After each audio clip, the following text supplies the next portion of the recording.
안녕하세요. 반응투자 커뮤니티 주식부장 송소 멘토를 맡고 있는 이빨톡톡입니다. 자, 시황 흐름을 보면요. 어제 미증시가 거의 이제 폭등에 가까운 그런 이슈가 있었죠. 이제 백신 이슈가 있었어요. 백신 이슈가 있은 다음에 이제 증시가 이제 급등 흐름을 보이다가 장막판에 기술주 폭락이 있었습니다. 기술주들 폭락이 있으면서 바이든에 대한 노이즈가 작용이 되고 있다라고 보여져요. 애플이니 페이스북이니 기존에 이제 강했던 이제 쪽에서 이제 하락이 좀 나오면서 나스닥 지수가 좀 밀렸어요. 자, 우리 증시 흐름도 보면 코스피는 강하고요. 코스닥은 약해요. 자, 이 흐름들을 우리가 이제 생각을 해보면 우리나라에는 지금 이번에 그 코로나 이후에 상승 흐름이 있을 때 헬스케어, 그러니까 바이오 위주의 헬스케어, 그 다음에 이제 반복적으로 말씀을 드리고 있죠. 그러니까 이런 흐름들을 이해를 하시라고 이제 반복적으로 말씀드린다, 라고 생각을 하시면 될 것 같고요. 언택트가 있었고요. 그리고 이거는 이제 코로나 수혜 섹터로 보면 되죠. 코로나, 수혜 이슈가 붙으면서 이제 버블 구간에 들어간 기업들도 있고, 이제 적정 구간, 요렇게 들어간 기업들도 있고, 그래요. 그리고 2차전지, 이제 5G, 풍력, 이 순서대로 이제 움직였단 말이에요. 자, 얘네들이 안 좋고, 얘네들이 지금 좋은 거거든요. 그러니까 이쪽은 이제 바이든 이슈가 붙었었던, 그래서 이쪽은 좋고, 이제 5G 같은 경우는 이러나 저러나 어차피 이거는 이제 인프라 투자가 확대되고 뭐고 하면 좋아질 수밖에 없는 섹터이기 때문에 그렇게 이제 중립 수준의 흐름으로 진행이 되고 있는 것 같고요. 그러니까 흐름은 지금 이제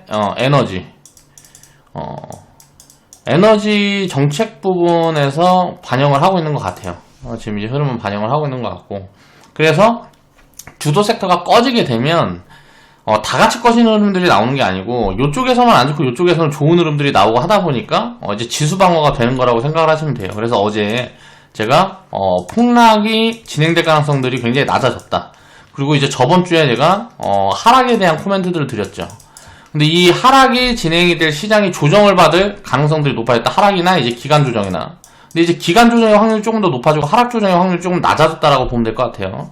하락이 진행이 된다 그래도 이제 급격한 하락이 나올 가능성들은 굉장히 낮아졌다. 이제 여러 가지 이슈, 양도세 부분이 이제 해소가 되는 부분들이 있고요. 그리고 코로나 확산되는 부분들에서 이제 백신 이슈가 나오면서 이제 이게 조금 해소가 되는 부분들이 있어요. 근데 이제 백신 이슈라는 거는 이제 내년까지 이제 흘러간다라고 생각을 해야 되는데, 그때까지는 이제 기대감으로 방어를 해줄 수 있다라는 거죠.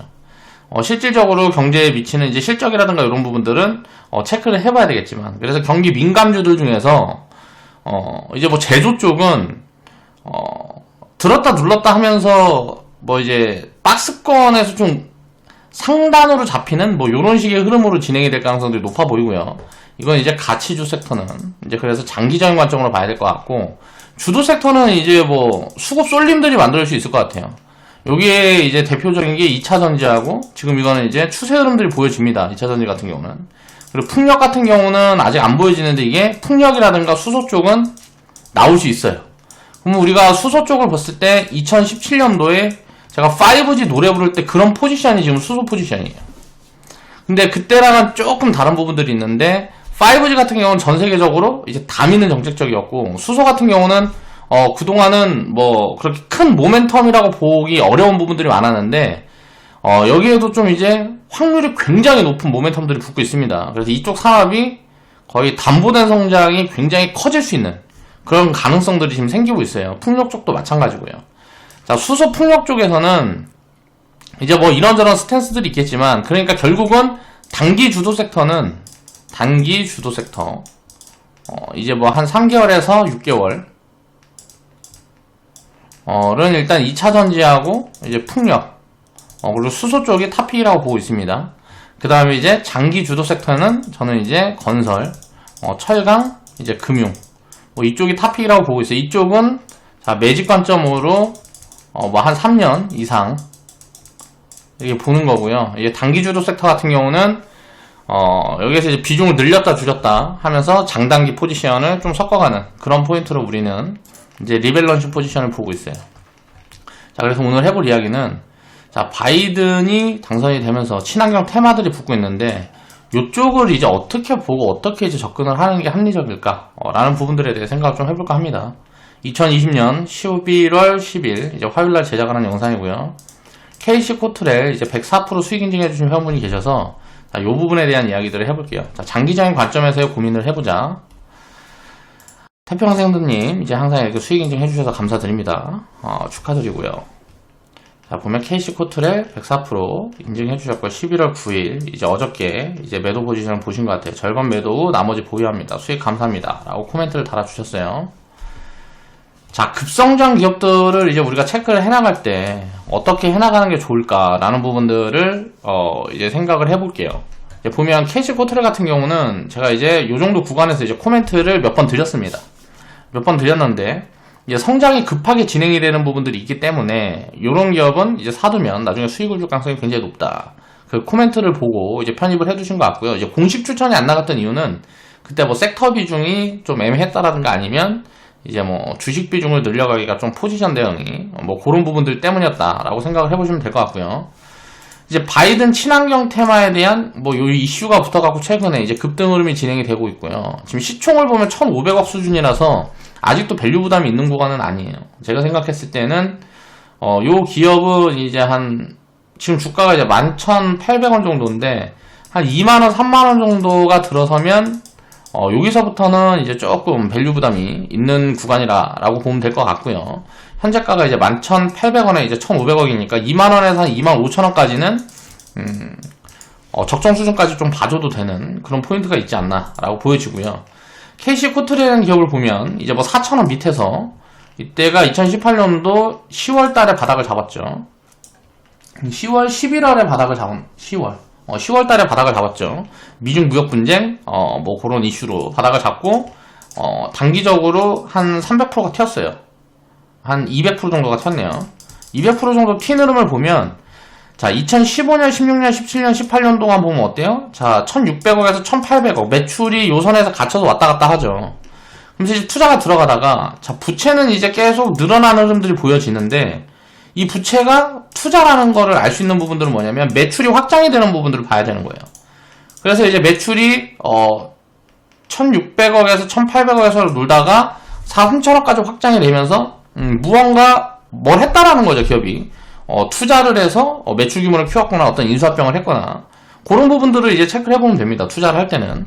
그리고 이제 자본 같은 경우는 부채가 단기적으로 늘어난 부분들이라서 이런 것들은 이제 나중에 노이즈 요인이 나올 수가 있어요. 근데 그런 노이즈 요인이 나오게 되면 항상 이건 좋은 기회가 된다. 자, 부채를 경계할 때는 보통 이제 전환사채를 발행을 한다거나 이제 나중에 이제 자본 확충에 좀 문제가 생기게 되면 유상증자를 한다거나 그런 부분들이 언제든지 이슈가 될 수 있는 겁니다. 부채라는 부채 비중이 높게 되면 그런 노이즈 요인들이 있는 거고요. 그리고 성장을 해나가는 부분들이기 때문에 장기적으로는 굉장히 좋은 스탠스를 가질 수 있다 라고 생각을 해봐야 되는 거죠. 그리고 KC 코트렐의 사업 구조를 보는 거예요. 이런 것들을 보면 지금 미래에 이게 좋을 수 있냐, 그러니까 업황이라는 걸 체크를 해야 되는 거죠. 투자하고 있고 키워가는 사업군이 미래에 성장 가능성이 어느 정도 있을 거냐 라는 부분들을 우리가 체크하면서 투자를 하는 거죠. 자, 태평성대님은 이제 그래서 그 코멘트 들어갔던 구간에 거기 어디에서 이제 편입을 해서 지금 이제 100% 수익 구간에 딱 도달해서 분할 매도를 했단 말이에요. 그러면 이제 지금 자리에서는 밸류 부담이 있다라고 보기에는 성장 밸류로 봤을 때는 애매한 포지션이에요. 그리고 밸류 매력 있다 그러기도 굉장히 애매한 포지션이에요. 편입했던 당시에는 1,000억 미만 구간이었단 말이에요. 한 뭐 700억? 뭐 이 정도 수준이었겠죠. 지금 이제 1,500억이니까. 그러면 700억일 때는 확실히 이제 밸류 매력이 있는 구간인 거예요. 이익은 안 찍히지만 퍼라든가 그런 걸로는 결정을 줄 수가 없지만 이 매출이 늘어나면서 이익 구조가 만들어진 다음에 이익이 나중에 찍힌다라는 걸 가정을 해서 투자를 하는 동안에는 계속 투자금이 들어갈 거 아니에요. 이익을 내도 그걸 이제 재투자하고 그렇게 해서 기업이 파이를 키워가는 거죠. 그런 기업들이 이제 성장 기업들이라고 볼 수가 있어요. 자, KC 코트렐 같은 경우는 그런 의미에서 보면 이제 성장 기업이라고 볼 수가 있는 거고요. 이제 적정해서 제가 이제 딱 봤을 때 편입해볼 수 있는 구간은 7,000원에서 9,000원 구간까지 많이 밀려주는 구간들이 나온다 그러면 편입을 해볼 수 있는 자리라고 생각을 해요. 지금 자리에서 따라잡기는 이제 부담스러운 거죠. 가진 자의 영역에 이제 들어섰다 라고 볼 수가 있는 거죠. 근데 지나놓고 보면 200% 올라갔을 때 왜 올라갔을까요? 자, 매출이 이렇게 늘어날 거에 대한 추정치들이 잡혔겠죠. 내부 자료를 이용해서, 이제 뭐, 예를 들어서 뭐, 매수세가 강하게 들어갔을 수도 있고, 또 이런 이슈들을 이용해서, 이제 뭐 세력이 단기적으로 끌어올렸을 수도 있고, 뭐 여러 가지 이유들이 있겠죠.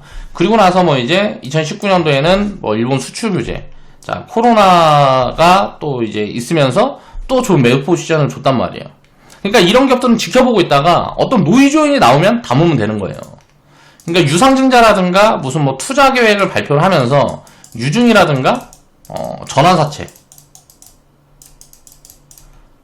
뭐 이런 것들이 이제 발표되고 뭐하고 하면서 부채가 줄어드는 그런 포지션들이 오게 되면 이건 이제 주가 가치 희석 어쩌고저쩌고 하면서 주가가 또 내려오는 포지션들을 만들 수 있단 말이에요. 그럴 때는 좋은 매수 찬스로 봐야 된다라는 거죠. 이런 기업들은 장기적인 성장 매력이 남아있다라고 생각하고 기업이 지속적으로 성장할 수 있다라는 가능성들이 보여질 때는 그런 걸 하나의 투자 포인트로 볼 수 있는 거고요. 자, 기업의 사업 구조를 보는 겁니다. 이제 업황을 딱 보는 거예요. 보니까 태양광 관련된 사업하고 폐기물 관련된 사업하고 자, 태양광 업황과 폐기물 업황을 보는 거죠. 자, 폐기물 업황 같은 경우는 거의 이거는 담보된 성장이라고 볼 수가 있어요. 이제 태양광 쪽 같은 경우도 이제 마찬가지고요. 그렇게 본다 그러면 이제 네트워크 공원에서 친환경 제조, 신재생 에너지 자, 사업 포트폴리오가 이게 들어가 있단 말이에요. 이런 사업 포트폴리오가 미래에 얼마나 성장할 수 있느냐 그 추정치라는 거는 예측하기가 굉장히 어렵지만 지금 이제 초입 구간 성장기냐 아니면 성숙기냐 쇠퇴기냐 요런 부분들에 대한 이제 체크를 해나가면서 투자를 해나가는 겁니다. 기업의 사업 구조를 보면서 미래 가치의 성장이 가능할까를 우리가 생각을 해본다라는 거죠. 그러면서 이제 투자를 해나가면 되겠고, 이 관련 카테고리 안에서도 여러 가지 투자 아이디어들이 만들어질 수가 있어요. 그런 부분들에 대한 건 이제 제가 반복적으로, 영상을 통해서 이제 뭐, 설명을 드리고 하니까 그런 것들을 참고하셔서 이제 공부를 해보시면 될 것 같고요. 자, 바이든이 지금 보면 이 친환경 테마에 대한 부분도 여러 가지 카테고리가 있죠. 일단 정리를 해보겠습니다. 풍력 같은 경우는 거의 담보된 성장이라고 봐야 돼요. 이거는 이제 유럽이 핵심이에요. 유럽 시장이 핵심이라고 보면 되겠죠. 유럽 시장이 가장 크고 또 하니까. 그런데 보면 유럽이 지금 코로나라든가 뭐 이런 이슈로 인해서 자, 투자라든가 정책적인 지원이라든가 이런 부분들이 딜레이되고 뭐하고 할 가능성들이 있단 말이에요. 그런 부분들이 확인되고 뭐하고 하게 되면 또 이제 미래에 자, 캐파가 굉장히 큰 폭으로 늘어날 거기 때문에 자, 자본을 확충을 해서 이제 투자를 늘릴 수도 있겠죠, 관련 기업들이. 그렇게 된다라 그러면 유상증자라든가 이런 것들은 계속 좋은 기회라고 보는 거예요. 이런 포인트들이 나오게 되면 야, 유상증자 나오니까 지금 당장 뭐 주가가 빠지니까 안 좋고 갖고 있는 사람들은 유상증자 포지션에 나오면 유상증자 받아서 보유하면 되는 거고 안 갖고 있는 사람들은 이런 포지션들이 나온다 그러면 그때 만들어지는 변동성으로 인해서 또 좋은 기회가 만들어진다라는 거죠. 장기적으로 이거는 발전 단가가 계속 이야기를 하는데 발전 단가가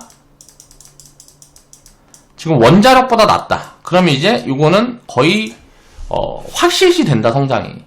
그런데 이제 그 규모가 얼마나 될 거냐를 봤을 때 전 세계 정부에서 이제 발표하는 부분들이라든가 보면 이거는 업사이드 폭이 굉장히 크게 나올 수 있다라는 거예요. 그럼 앞으로도 앞으로 몇 년 동안은 계속 이제 매집해 나가야 될 그런 섹터군이라고 보면 될 것 같고요. 관련 카테고리를 이제 분류를 하면서 이제 투자 아이디어를 더하는 작업들을 지금부터는 해나가야 되는 쪽이죠.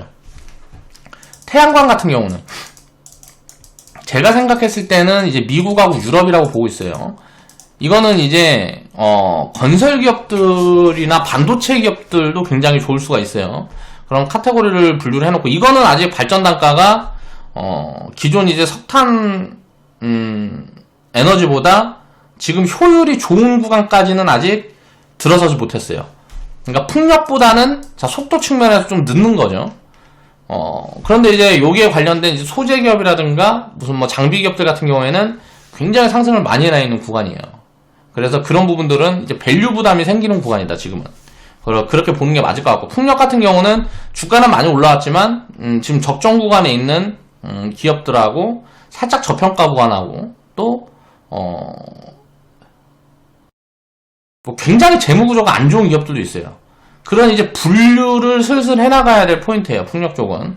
태양광 같은 경우는, 이제 이 관련된 이제 포트폴리오를 갖고 있는 기업들 중에 지금 부가가 안 돼 있는 기업들이 많이 있거든요. 그런 기업들을 이제 하나하나 찾아갈 포지션이라고 보고 있고, 저는 이제 여기에서 핵심은 이제 풍력 쪽하고 수소 쪽이라고 보고 있는데, 지금 수소 같은 경우는 중국에서 뭐 얼마 전에 무슨 뭐 뉴스 나온 걸 보니까 조금 더 이제 공부를 해봐야 되지만, 제가 일단 그냥 단순하게 보기로는 그런 거였어요. 뭐 100대를 차를 생산하면 20대는 수소차를 무조건 만들어야 된다. 이걸 법적으로 강제화를 해서 2025년까지 2025년부터 이런 법을 적용을 시키겠다. 그러면 수소차를 생산할 수 있는 뭐 생산 라인이라든가 이런 것들을 자동차 회사들은 무조건적으로 깔아야 된다는 거잖아요. 그럼 이쪽 관련되어 있는 소재 기업들은 업사이드가 뭐 폭발적으로 진행될 가능성도 굉장히 높다라는 거죠. 그런 부분들에 이제 투자 포인트들을 보는 거예요. 그럼 이 업사이드 폭이 얼마나 진행이 될까? 아직 이쪽은 시작도 안 했단 말이에요.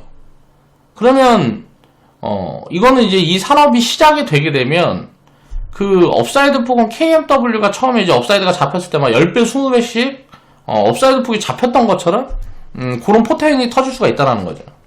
그래서 저는 이제 이 풍력 태양광 수소 쪽에서 보면 풍력 태양광 같은 경우는 지금 굉장히 많이 올려 있는데 거의 어떻게 보면 장비 쪽이 많이 올라가 있어요. 그러니까 소재 장비 쪽이라고 보면 이제 소재는 이제 철강 기업들이라고 보면 풍력 같은 경우는 태양광은 이제 반도체가 소재라고 보고 풍력은 철강이 소재라고 보면 소재 기업들보다는 완제품이라든가 장비 기업들 굉장히 주가가 많이 올라가 있단 말이에요. 그러면은 상대적인 밸류 매력이 생기는 쪽을 봐야 되는 거고, 수소 같은 경우는 오히려 소재 기업들이 많이 올라가 있지만 앞으로도 포텐이 굉장히 많이 터질 수 있다는 거죠. 그런 부분들을 생각을 해나가면서 공부를 해나가서 이제 추정치 잡아서 이제 밸류를 체크를 해나가고, 그렇게 보면 일단 수소 관련된 쪽의 인프라라든가 소재 기업들은 굉장히 상승력이 앞으로 많이 나올 수 있다. 그리고 이제 그 다음에 이제 수소 같은 경우는 이제 부품이라든가 이런 쪽들은 아직 숫자라는 게 안 보여지기 때문에 그런 것들이 이제 체크가 되고 하는 시점부터 이제 골라가면서 담아가면 될 것 같고요. 이쪽 모멘텀은 굉장히 장기적으로 봐야 된다고 생각을 해요. 그러니까 앞으로 뭐 3년에서 막 진짜 10년 정도 큰 사이클이 진행이 될 가능성도 굉장히 크다라고 우리가 생각을 하고 접근을 해야 되는 거고, 만약에 이쪽 시장이 5년에서 10년 정도 진행이 된다 그러면 보통 주가는 이제 한 3년 4년 지나면 거의 고점을 잡습니다. 이 미래 가치를 다 땡겨다가 반영을 해버리는 경우들이 굉장히 많아요. 그래서 투자 포지션은 지금부터 슬슬 숫자가 안 보이지만 미래 업사이드가 클 수 있는 그럴 가능성들을 찾아서 이제 투자를 봐야 된다라는 거죠. 그리고 이제 눈에 보여지는 이제 소외된 섹터들이 가끔 나오게 되면 그런 기업들은 이제 로또 포지션에 나오는 거예요.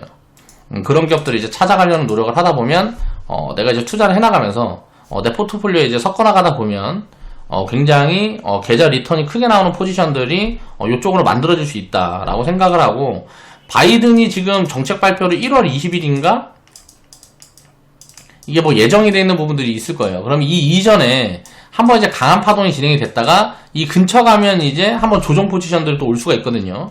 조정이 진행되는 그런 흐름들이 나올 수가 있는데 그럴 때 이제 미리 좀 줄여놓고 비중을 줄여놓고 다시 담아가는 포지션들을 본다거나 하게 되면 또 좋은 기회가 있을 수 있지 않을까 라고 일단 생각을 하고 있습니다. 그래서 아주 장기적인 관점으로 이제 매집을 해나가는 관점으로 이제 봐야 될 것 같고요. 이쪽은 포트폴리오에 무조건 이제 담아가야 될 것 같아요. 그래서 지금 저는 이제 밸류 측면으로 보면 풍력 같은 경우는 저는 이제 건설 인프라 그리고 철강 소재, 이건 이제 소재 기업들이고, 그리고 건설은 이제 인프라 관련된 쪽 요쪽을 이제 핵심 포인트라고 보고 있고요. 태양광 같은 경우는 이것도 역시 건설 인프라 그리고 무슨 자재업체라든가 뭐 등등등의 인프라 기업들하고, 자, 반도체. 근데 반도체 기업들도 여기에서 직접적으로 영향이 있는 기업들은 지금 주가가 너무 많이 올라와 있어서 밸류 매력이 별로 없는 경우들이 많아요. 밸류 매력이 있는 기업들을 찾아나가서 좀 보면 될 것 같고요. 수소 같은 경우는 역시 지금 당장은 일단 소재 기업들, 소재 기업들이 좀 주가가 많이 올라와 있는 기업들도 저는 따라 잡아야 된다고 생각을 해요. 수소 기업들은. 왜냐면 수소 소재 같은 경우는 이제 주가가 빠지면 그냥 편안하게 추가 매수를 해나갈 수 있는 포지션이라고 생각을 해요.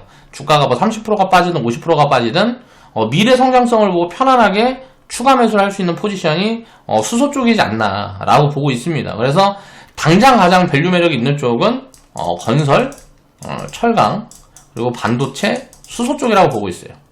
지금 눈에 보이는 풍력에 관련된 종목들만 쫓고 이미 이슈가 많이 붙어서 밸류 부담이 생기는 태양광 종목들만 하면 상대적으로 수익률에 대해서 상대적으로 기대 수익률이 굉장히 낮아질 수 있습니다. 지금 그래서 상대적으로 밸류 매력이 높은 쪽을 찾아보면 이제 좋은 기회가 이제 만들어지지 않을까 라고 개인적으로 생각을 하고 있는 거죠. 이런 부분들을 한번 생각을 해보고 공부를 하시면 좋은 투자 아이디어가 좀 떠오르지 않을까 생각이 됩니다. 자, 오늘 방송 마무리할게요.